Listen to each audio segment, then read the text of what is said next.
Sortons du schéma amitié entre présidents. Ça ne donne rien du tout. Aujourd'hui, les Africains, on a beaucoup compris. Un pouvoir, ce n'est pas une affaire d'amitié. Un pouvoir, ça lie les peuples. Ça lie les gouvernements. Ça ne lie pas les amis. Ce n'est pas parce que je suis un ami qu'il faille, coûte que coûte, dire, bon, il a perdu son pouvoir, il faut le remettre en selle. Ce n'est pas de ça qu'il s'agit. Il y a un pouvoir qu'il a acquis comment? Vous avez la réponse. Nous, on a toujours été appelés la grande muette. De loin, on observe tout ce qui se passe. Et on comprend ce qui se passe. Nous voyons ce qui se passe. Donc, par rapport à ça, il n'y a pas de doute.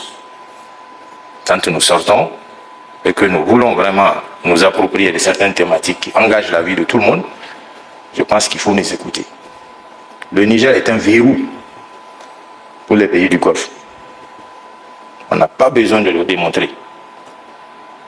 Si le Niger aujourd'hui est assailli de tous côtés et que le Niger résiste, il faut vous demander comment nous faisons. C'est au prix d'énormes sacrifices. Nous avons été dans ces écoles occidentales. Nous connaissons ce qu'il y a comme moyen qui puisse lutter par rapport à ça.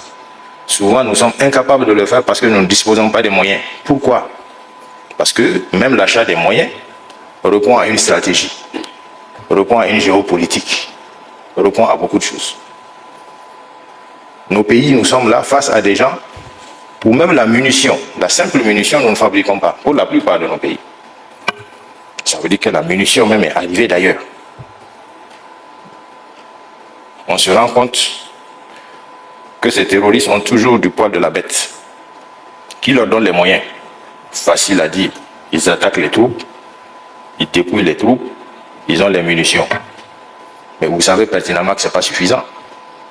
Ce n'est pas ce qu'une compagnie peut transporter qui peut permettre aux djihadistes de mener un combat pendant 1 an. Là, c'est une utopie. Donc, il y a beaucoup de questionnements qu'il faut se poser. Si nous voulons réellement que cette paix soit une réalité dans notre espace et en Afrique tout entière. Donc, vraiment, voilà ce que j'ai tenu à dire. Pour ne pas trop m'épancher, il y a beaucoup de choses dont vous avez la maîtrise, qu'on n'a pas besoin justement de le faire ici.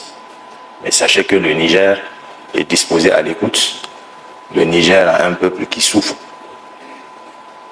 Il souffre. Parce que tout simplement, il n'a pas été compris. Et l'engagement que nous avons vu de ce peuple, c'est un peuple qui est vraiment engagé, et très engagé.